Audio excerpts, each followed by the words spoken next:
Hello दोस्तों, नमस्कार। आपके यूट्यूब चैनल जीएसजी के वाले में आप सभी का एक बार फिर से स्वागत है। इस वीडियो में स्टार्ट करते हैं प्राचीन भारतीय इतिहास वैदिक संस्कृति का वीडियो लेक्चर। आइए स्टार्ट करते हैं। जो हमारा पेट 2022 का सिलेबस जारी किया गया है उसमें प्राचीन भारतीय इतिहास 5 अंकों का और भारतीय राष्ट्रीय आंदोलन 5 अंकों का निर्धारित किया गया। उसी में से जो हमारा आज का टॉपिक है वैदिक संस्कृति, दूसरा टॉपिक। पहला टॉपिक हम कर चुके हैं सिंधु घाटी की सभ्यता, आज का टॉपिक है वैदिक संस्कृति। आइए स्टार्ट करते हैं। वैदिक काल। वैदिक काल जो वैदिक शब्द निर्मित हुआ है, जो वेद शब्द से निर्मित किया गया है। वेद का अर्थ होता है ज्ञान, वेद का अर्थ होता है ज्ञान। वैदिक सभ्यता, इसे आर्य सभ्यता भी कहा जाता है। भारत में सौंधव सभ्यता के पश्चात इस सभ्यता का विकास हुआ है। और जो वैदिक काल है, वैदिक काल का विभाजन दो काल में विभाजित किया गया है, ऋग्वैदिक काल और उत्तर वैदिक काल। ऋग्वैदिक काल का रखा गया 1500 ईसा पूर्व से 1000 ईसा पूर्व के बीच में, और उत्तर वैदिक काल 1000 ईसा पूर्व से 600 ईसा पूर्व के बीच में वैदिक काल का विभाजन किया गया है दो भागों में, ऋग्वैदिक काल और उत्तर वैदिक काल। जो वेद हैं, वेद ही एकमात्र स्रोत हैं जो आर्यों के बारे में जानकारी देते हैं। और वैदिक साहित्य इसकी रचना का श्रेय भी आर्यों को ही दिया जाता है, आर्यों को ही दिया जाता है। आर्यों के मूल स्थान के मुद्दे पर बहुत सारे इतिहासकारों में मतभेद पाया जाता है। कोई कहता है कि मध्य एशिया से आए हैं, कोई कह रहा है जो सिंधु घाटी सभ्यता है उसी से ये लोग इस सभ्यता का विकास हुआ है। कुछ लोग कहते हैं उत्तरी द्वीप से आए हैं कहने वाले। कुछ तो जो विभिन्न इतिहासकार हैं आर्यों के बारे में जो टिप्पणी की है कि इनके मूल स्थान कहाँ है उसको देख लेते हैं। कश्मीर अथवा हिमालय क्षेत्र आर्यों का स्थान था, ये कहा है कल्ल ने। और जो ब्रह्मर्षि देश, पंडित गंगानाथ झा ने कहा कि ब्रह्मर्षि देश से आए। सप्त सैंधव संस्कृति, अविनाश चंद्र दास ने कहा सप्त सैंधव प्रदेश जो है सिंधु घाटी, जो सिंधु सभ्यता जहाँ विकसित हुई है वहीं के लोग, उन्हीं को आर्य माना गया है। देविका प्रदेश मुल्तान कहा गया है, DS त्रिवेदी ने कहा है उसके बारे में। दक्षिणी रूस, गार्डन चाइल्ड ने कहा कि दक्षिणी रूस से आ रहा है। मध्य एशिया से मैक्स मूलर ने कहा है। उत्तरी ध्रुव से गंगाधर तिलक महोदय ने कहा है। तिब्बत से स्वामी दयानंद सरस्वती ने कहा है। जर्मनी से हार्ट एंड पेंका नामक इतिहासकार ने कहा है। और हंगरी से भी बताया कि हंगरी से शायद आ रहा है, ये गाइल्स महोदय ने कहा है। तो एक तरीके से ये टिप्पणी की गई है आर्यों के उद्भव के बारे में। इतना बस ये बताने का है कि अभी भी जो हमारे उत्खनन हो रहे हैं इस संस्कृति से संबंधित, अभी किसी एक निष्कर्ष पर नहीं पहुंच पाए हैं कि जो आर्य संस्कृति है वो यहीं विकसित हुई है या कहीं बाहर से आई है। उसके बारे में अभी तक किसी निर्णय पर नहीं पहुंचे हैं। नेक्स्ट देखते हैं वैदिक साहित्य। अब वैदिक साहित्य ही एकमात्र स्रोत हैं, क्योंकि जो हमारे इस तरीके के अभी इस स्थल हैं प्रामाणिकता उसकी सिद्ध नहीं हो पाई है। इसलिए जो वैदिक साहित्य उस काल में जो रचे गए ग्रंथ हैं उसी के माध्यम से हमें उस काल के बारे में जानकारी प्राप्त होती। तो वैदिक साहित्य हैं जिसके 4 भाग, वैदिक साहित्य जिसके 4 भाग विभाजित हैं। संहिता, ब्राह्मण ग्रंथ, आरण्यक और उपनिषद। जो संहिता है वही 4 वेद, उनको संहिता ही कहते हैं। ऋग्वेद, यजुर्वेद, सामवेद और अथर्ववेद। जो ब्राह्मण ग्रंथ हैं, ब्राह्मण ग्रंथ क्या हैं, जो वेदों पर ही टिप्पणी लिखी गई हैं, स्पष्टीकरण उनका दिया गया, वो ब्राह्मण ग्रंथ कहलाएं। आरण्यक का मतलब, ये जो आरण्यक पुस्तकें वो मीमांसा और तत्व पर आधारित है। मीमांसा का मतलब होता है ज्ञान पर आधारित हैं। और आरण्यक का जो अगर शाब्दिक अर्थ लेना चाहोगे तो आरण्यक का मतलब कि वन में जिन पुस्तकों की रचना की गई है। और उपनिषद हैं, उपनिषद पुस्तकें जो हैं वो दर्शन पर आधारित, इन्हीं पुस्तकों पर आत्मा और ब्रह्म के बारे में व्याख्या दी गई है। तो 4 जो वैदिक साहित्य है उसमें 4 भाग हैं। संहिता आता है सबसे पहले, उसके बाद ब्राह्मण ग्रंथ आते हैं, फिर आरण्यक आते हैं, फिर उपनिषद आते हैं। इसको इसी क्रम में हमको याद रखना है, ठीक है। अब इन्हीं जो संहिताएं हैं, जो वेद हैं, 4 वेद हैं, उनको देख लेते हैं। जो सबसे पहले है ऋग्वेद। 4 वेदों में सबसे प्राचीन है हमारा ऋग्वेद। सबसे प्राचीन वैदिक साहित्य में प्राचीनतम ग्रंथ है। और इस ऋग्वेद में क्या है, स्तोत्र एवं प्रार्थनाओं का संकलन है। जो देवता थे उस समय के ऋग्वैदिक काल में, उस समय के देवताओं को जो स्तोत्र और प्रार्थना करते थे उन श्लोकों का इसमें संकलन किया गया है। इसमें कुल ऋग्वेद को 10 मंडल में विभाजित किया गया है और इसमें 1028 सूक्त हैं और 10,552 ऋचाएँ हैं। 1028 सूक्त, इसको याद रखना है हमको, ठीक है। 1017 सूक्त साकल में हैं और 11 सूक्त बालखिल में हैं। ठीक है, इसका 2 भाग बताए गए हैं एक तरीके से। और इसमें जो उल्लेख किया गया है, इसमें गोत्र का उल्लेख है, शूद्र का उल्लेख है, वर्ण शब्द का सर्वसम उल्लेख इसी में किया गया। गायत्री मंत्र भी ऋग्वेद में ही है, जिसकी रचना विश्वामित्र ने की थी। इसमें लोहे का कोई उल्लेख नहीं किया गया। नदी सूक्त ऋग्वेद में ही उसमें उल्लिखित है, जिसमें 21 नदियों का वर्णन किया गया है। 9वां मंडल, ऋग्वेद में 10 मंडल अभी बताए गए, उसमें से जो 9वां मंडल है वो पूर्णतः 114 सूक्त हैं, उसमें पूर्णतः सोम यानी मदिरा को समर्पित हैं। और ऋग्वेद में जो पुरोहित होता है, उसको कहते हैं होता। और इस ऋग्वेद से संबंधित जो ब्राह्मण ग्रंथ होते हैं वो ब्राह्मण ग्रंथ हैं ऐतरेय ब्राह्मण। और अभी हमने देखा है ना कि जो ब्राह्मण ग्रंथ हैं, जो वेदों पर टिप्पणी लिखी गई हैं, तो जो ऋग्वेद पर टिप्पणी लिखी गई वो 2 ब्राह्मण ग्रंथ लिखे गए, उसमें ऐतरेय ब्राह्मण है और कौशिकी ब्राह्मण है। ठीक है, इसी ऋग्वेद में 10वें मंडल में पुरुष सूक्त का वर्णन किया गया है। पुरुष सूक्त का वर्णन किया गया है। वो पुरुष सूक्त का मतलब एक विराट पुरुष से 4 जातियों का जो 4 वर्ण हैं उसकी उत्पत्ति हुई, इसका वर्णन किया गया है, जो कि 10वें मंडल में पुरुष सूक्त का वर्णन किया गया है। और जो गायत्री मंत्र का उल्लेख है वो तृतीय मंडल में है। गायत्री मंत्र का उल्लेख जो है वो 3रे मंडल में किया गया है। ये है ना जिसके रचनाकार विश्वामित्र हैं। ठीक है, अब देख लेते हैं यजुर्वेद के एक इसमें इम्पॉर्टेंट और देख लो कि जो ऋग्वेद का उपवेद है, ऋग्वेद का जो उपवेद है वो है हमारा धनुर्वेद या युद्ध कला।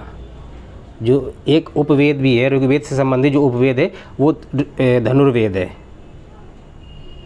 ठीक है, नेक्स्ट देख लेते हैं यजुर्वेद में होता है क्या कि स्तोत्र एवं कर्मकांड का वर्णन किया गया है। जो यजुर्वेद है वो गद्य और पद्य दोनों शैली में है। जो गद्य और पद्य में लिखे गए हैं वो कृष्ण यजुर्वेद है, केवल पद्य शैली में लिखा गया वो शुक्ल यजुर्वेद है। यजुर्वेद के अंतिम भाग को ईशोपनिषद यानी आध्यात्मिक चिंतन से संबंधित है इसका। और इसके जो ब्राह्मण ग्रंथ हैं शतपथ ब्राह्मण है और तैतरीय ब्राह्मण है, ये यजुर्वेद से संबंधित हैं। और जो यजुर्वेद से संबंधित कर्मकांड को संपन्न कराने वाले पुरोहित को हम कहते हैं अर्धरुरु।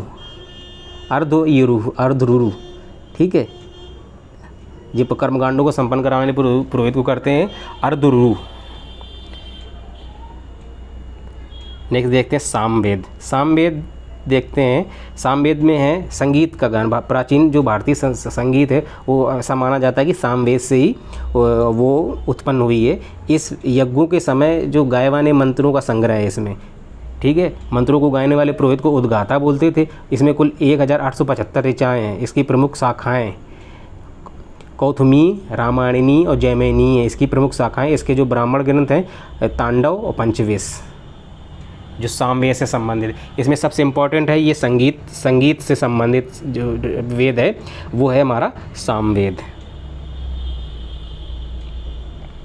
अथर्ववेद के बारे में देख लेते हैं। अथर्ववेद के बारे में ये है कि इस अथर्ववेद मंत्रों को उच्चारण पुरोहित करने वाले पुरोहित ब्रह्मा। अथर्ववेद के मंत्रों का उच्चारण करने वाले जो पुरोहित हैं वो ब्रह्मा थे। इसकी 2 शाखाएँ हैं। हैं पिप्पलाद और शौनक। इसी में मगध और अंग प्रदेश का उल्लेख किया गया है और जिन्हें दूरस्थ प्रदेश कहा गया है। ये इंपॉर्टेंट है हमारे लिए। मगध और अंग इन दोनों राज्यों का वर्णन किस में किया गया है? अथर्ववेद में किया गया है। ठीक है ना, अथर्ववेद में किया गया है। और इसके जो ब्राह्मण ग्रंथ है उसका नाम है गोपथ ब्राह्मण, जो एकमात्र ब्राह्मण लिखा गया है। अथर्ववेद पर जो टिप्पणी लिखी गई है वो जो गोपथ नाम का एकमात्र ब्राह्मण लिखा गया है। ठीक है, और इसका जो उपवेद है अथर्ववेद का उपवेद है आयुर्वेद अथर्ववेद का उपवेद है। ठीक है, और यजुर्वेद का उपवेद है हमारा स्थापत्यवेद। यजुर्वेद का उपवेद है स्थापत्यवेद और सामवेद का उपवेद है गंधर्ववेद।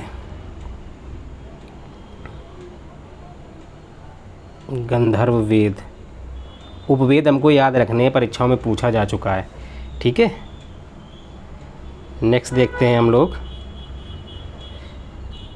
नेक्स्ट देखते हैं ब्राह्मण। सबसे इम्पोर्टेंट एक ही ब्राह्मण ग्रंथ है शतपथ ब्राह्मण।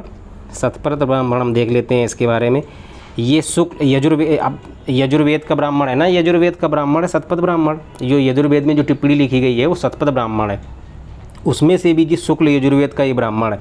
इसमें क्या क्या उल्लिखित किया गया है? इसमें उल्लिखित किया गया पुनर्जन्म का सिद्धांत, जल प्लावन यानी बाढ़ की स्थिति, बाढ़ की कथा का वर्णन किया है, पुरूरवा उर्वशी आख्यान इसी ग्रंथ में है, पुरुषमेध यज्ञ का वर्णन भी इसी में किया गया, पत्नी को पति की अर्धांगिनी इसी में बताया गया है, इसी शतपथ ब्राह्मण ग्रंथ में। वैदिक सभ्यता की सर्वश्रेष्ठ प्रतिनिधि करने वाले 2 राज्यों का नाम इसमें कुरु और पंचाल बताया गया है। इसी में राजसूय यज्ञ का वर्णन किया गया। हमको ये इंपॉर्टेंट ये याद रखना है, वैदिक सभ्यता के सर्वश्रेष्ठ प्रतिनिधि कुरु और पंचाल किस ग्रंथ में बताया गया है? शतपथ ब्राह्मण में इसका उल्लेख किया गया है। 10 राजाओं का युद्ध बहुत प्रसिद्ध वैदिक काल से संबंधित है। ये जो युद्ध था वो आर्यों और गैर आर्यों के बीच में लड़ा गया था। जो इसका उल्लेख किया गया ऋग्वेद के 7वें मंडल में। तो हमको इंपॉर्टेंट फैक्ट यहीं से याद रखना है कि जो 10 राजाओं का युद्ध है, दसरा की युद्ध है, उसका उल्लेख किस ग्रंथ में किया गया है? ऋग्वेद में किया गया है। और ये युद्ध परुष्णी वर्तमान में रावी नदी के तट पर लड़ा गया था, जिसमें भारतों के राजा सुदास जो तृत्सु राजवंश के थे उनका युद्ध हुआ था 10 राजाओं के संघ के साथ, जिसमें पंचजन जिसमें यदु, तुर्वस, कुरु और अनु एक और थे, और 5 लघु जातियाँ थीं, अलिन, पक्त, बलानस, शिव और बिसाणिन। ये 10 लोगों ने मिलकर भरतों के राजा सुदास से युद्ध किया था, जिसमें अंतिम रूप में सुदास विजयी हुए थे और जिनके पुरोहित वशिष्ठ मुनि थे। सुदास इसमें भी जीते। तो इम्पॉर्टेंट ये था हमारा 10 राजाओं का युद्ध किस नदी के किनारे हुआ था? वो रावी नदी के तट पे हुआ था, यानी परुष्णी नदी के तट पे। जो प्रवैदिक नदी, जो वैदिक साहित्य में रावी नदी का नाम क्या रखा गया, उल्लिखित है? परुष्णी। और इस युद्ध का वर्णन किसमें? ऋग्वेद के 7वें मंडल में इस युद्ध का वर्णन है। ठीक है, अब देख लेते हैं उपनिषद। ब्राह्मण हो गए हमारे पास, ब्राह्मण ग्रंथ हो गए। उसके बाद उपनिषद इनको वेदांत कहते हैं कि जो वैदिक साहित्य है इसमें सबसे अंत में जो इनका नंबर आता है उसको उपनिषद कहते हैं, इनको वेदांत भी कहते हैं। ठीक है ना। इसमें क्या क्या वर्णन है? ये दर्शन पर आधारित ग्रंथ है। और उपनिषद का शाब्दिक जो अर्थ है वो है ज्ञान प्राप्ति हेतु शिष्य का गुरु के समीप बैठना। उपनिषद इसका शाब्दिक अर्थ है, जो एज इट इज लेंगे तो उसका मतलब ये है कि गुरु का, शिष्य का गुरु के समीप बैठना। और कुछ उपनिषद हैं और उसमें क्या क्या उल्लिखित किया गया है उसके जो महत्वपूर्ण, जैसे श्वेतांबर उपनिषद है उसमें मोक्ष का वर्णन किया गया है। बृहदारण्यक में है याज्ञवल्क्य गार्गी संवाद का वर्णन किया गया है। जो छांदोग्य उपनिषद है ब्रह्मचर्य, गृहस्थ, वानप्रस्थ 3 आश्रमों का उल्लेख किया गया है। और सत्यकाम जावाल की कथा का भी उल्लेख किया गया है। तो ये हमको इंपॉर्टेंट है, याद रखना है। तो सत्यकाम जावाल की जो कथा है उसका उल्लेख किसमें है? उपनिषद में। किस उपनिषद में? छांदोग्य उपनिषद में। जो जाबालो उपनिषद है, जो जाबालो उपनिषद है उसमें 4 आश्रम ब्रह्मचर्य, गृहस्थ, वानप्रस्थ, संन्यास का उल्लेख है। छांदोग्य उपनिषद में 3 आश्रमों का उल्लेख है और जाबालो उपनिषद में 4 आश्रमों का उल्लेख है। जो मुंडक उपनिषद है हमारा, मुंडको उपनिषद, इसमें सत्यमेव जयते जो हमारा जो सरकारी लोगों में जो लिखा होता है सत्यमेव जयते, वो मुंडको उपनिषद में उसका उल्लेख है। कठोप उपनिषद में यम और नचिकेता संवेद का संवाद, यम और नचिकेता का प्रसंग है, संवाद है, कठोप उपनिषद में उसका वर्णन है। तो ये जो परीक्षा उपयोगी कुछ जो फैक्ट हैं किस उपनिषद से संबंधित उसको हमको याद रखना है। जो वैदिक शब्द हैं उनको देख लेते हैं, कुछ इंपॉर्टेंट है। कृष्णयास लोहे के लिए इस्तेमाल किया गया है। कुसीद शब्द जो है ऋण के लिए इस्तेमाल किया गया है। कुसीदिन ऋणदाता के लिए इस्तेमाल किया है। तच्छा शब्द इस्तेमाल किया गया बढ़ई के लिए। वेकनाट इस्तेमाल किया सूदखोर के लिए। अरित्र शब्द इस्तेमाल किया पतवार के लिए। और स्पस गुप्तचर के लिए इस्तेमाल किया है। ठीक है, नेक्स्ट देख लेते हैं जो प्रमुख नदियाँ जो ऋग्वेद में उल्लिखित हैं उनका क्या नाम है। सबसे पवित्र नदी ना कहा गया है सरस्वती को। इसको अन्य नाम भी बोला गया, नदीतमा, देवीतमा, मातोतमा। ये किसके लिए वर्णन किया गया? सरस्वती के लिए। सिंधु नदी है जो ऋग्वेद में इसका उल्लेख सर्वाधिक बार हुआ है। इसका अन्य नाम हिरण्यनी भी रखा गया। आर्थिक महत्व के कारण इसका नाम हिरण्यनी रखा गया है। और इसको बताया गया कि जो सिंधु नदी परावत अरब सागर में गिरती है, इस मतलब अरब सागर को परावत कहा गया है ऋग्वेद में। 2 इंपॉर्टेंट नदियां हैं उसमें, सरस्वती जिसको नदीतमा व देवीतमा, मातोतमा कहा गया है, और सिंधु नदी है जिसका ऋग्वेद में सर्वाधिक बार उल्लेख किया गया है। ठीक है, ऋग्वेद से संबंधित कुछ जो टर्म है वो देख लेते हैं। जो ग्राम का मुखिया होता था उसको ग्रामीणी कहा जाता था। विस्पति, विस का प्रमुख होता था। जैसे समुदाय का ऐसे वर्णन होता, शीर्ष में जन होते थे, फिर विस, फिर होते थे कुल, कुटुंब सबसे छोटा जो होता था, ग्राम भी कह सकते हो। शीर्ष पे जन होते थे, फिर विस होते थे। जो राजन होता था यहाँ पे विस्पति हो गया। ठीक है, तो विस का प्रमुख। उपाध्याय होता है जीविकोपार्जन हेतु वेद पढ़ाने वाले अध्यापक को हम लोग उपाध्याय कहते थे। कुलीन और वृद्धों की जो संस्था थी उसको सभा में सम्मिलित होते थे। और जो समिति होती थी सर्वसाधारण की संस्था होती। सभा और समिति को राजा की 2 पुत्रियाँ कहा गया है। तो सभा और समिति, ठीक है ना, सभा और समितियाँ राजा को राज्य संचालन में करने में सहायता करती थी। तो सभा में जो कुलीन वर्ग के लोग सम्मिलित होते थे और समिति में होते थे सर्वसाधारण, मतलब सभी लोग सम्मिलित होते थे। ग्रामीण, आर्यों की जो मूल संस्कृति थी वो ग्रामीण थी। जैसे कि उसके विपरीत सिंधु सभ्यता हमारी शहरी सभ्यता के रूप में जानी जाती है। अस्म चक्र किसको कहते हैं? रहट की चरखी को कहते हैं। जो कुएं से पानी निकालने के लिए जो चरखी का प्रयोग किया जाता है ना, उसको अस्म चक्र कहा गया है। व्यापार जो होता था उस समय जो वस्तु आधारित होता था कि जो वस्तु की ज़रूरत हमें वो आप हमें दे दो, जो आपकी ज़रूरत है आपको ले लो, उसके आधार पर व्यापार कर लेते थे। एक राट जो होता था उसे सर्वोच्च शासक को एक राट कहा जाता था, जिसको अथर्ववेद में इसका नाम का उल्लेख किया गया है। परीक्षित को मृत्युलोक का देवता कहा गया है। त्रिवर्ग, धर्म अर्थ काम को कहा गया है। पुरुषार्थ, धर्म अर्थ काम मोक्ष, इन्हीं कार्यों के लिए 4 आश्रमों का वर्णन किया गया है। धर्म होता था ब्रह्मचर्य, अर्थ में गृहस्थ, काम वानप्रस्थ और मोक्ष संन्यास। ठीक है, ये जो पुरुषार्थ यानी कि लक्ष्य जो थे जीवन के, वो 4 आश्रमों से संबंधित थे। ठीक है, नेक्स्ट देख लेते हैं हम लोग। ऋग्वेदिक देवता को 3 कैटेगरी में डिवाइड किया गया था। पृथ्वी के देवता, आकाश के देवता, अंतरिक्ष के देवता। पृथ्वी के देवताओं में थे पृथ्वी खुद, बृहस्पति, अग्नि और सोम।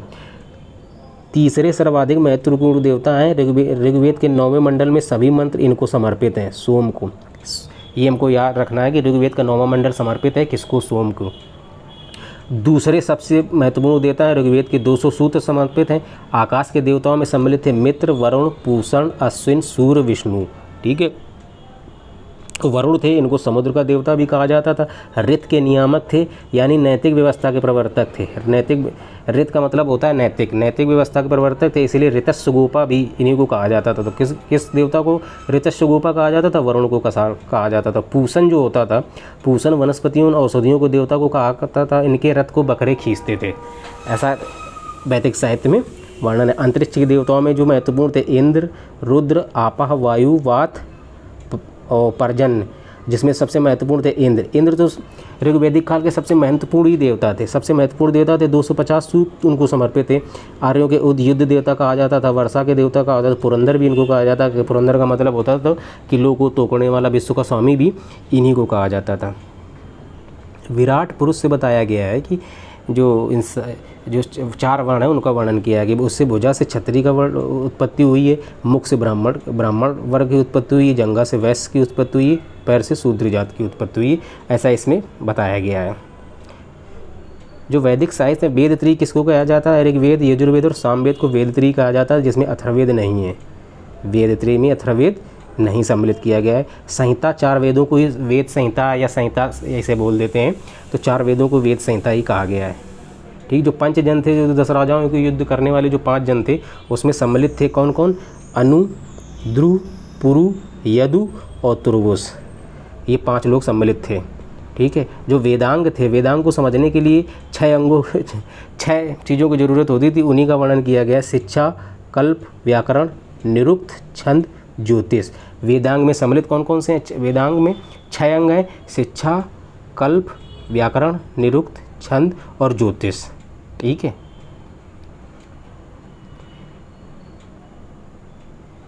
नेक्स्ट देख लेते हैं। जो ऋग्वैदिक कालीन नदियाँ हैं और आधुनिक काम उनका वर्तमान में क्या है? अस्कनी किसका नाम है वर्तमान में? चिनाब का। पिपासा नाम है व्यास का। परुष्णी रावी का। वितस्ता नाम है झेलम का। सदा नीरा नाम था गंडक का। सुतुथ्री नाम था सतलज का। और दृश्यद्युति नाम था घग्घर नदी का। ऋग्वेद में इन जो आधुनिक नाम की नदियाँ उनको इस नाम से जाना जाता था। और एक और पॉइंट देख लेते हैं कि ऋग्वेद के जो 10 मंडल हैं उनसे संबंधित जो उन 10 मंडलों को विभिन्न ऋषियों ने उन मंत्रों जो मंडलों की रचना की है, वो मंडल कौन कौन से ऋषि हैं? जैसे प्रथम मंडल की रचना की थी मेघातिथि ने। द्वितीय मंडल की रचना की थी ग्रथ समद ने। तृतीय मंडल की विश्वामित्र में। गायत्री मंत्र भी की रचना विश्वामित्र की थी जो ऋग्वेद के तृतीय मंडल में स्थित है। चतुर्थ मंडल की वामदेव। पंचम अत्रि ऋषि ने। षष्ठ की भारद्वाज। सप्तम की वशिष्ठ ऋषि ने। अष्टम जो मंडल है कंड और अंगरीष ने किया था। नवम मंडल की सोम देवता और अन्य ऋषियों ने किया था, इसी में सोम का वर्णन है। और दसम विमदा, इंद्र, सचिव व अन्य लोगों ने इस मंडल की रचना की है। ठीक है, वैदिक काल से संबंधित इस वीडियो में फ़िलहाल इतना ही। नमस्कार, जय हिंद।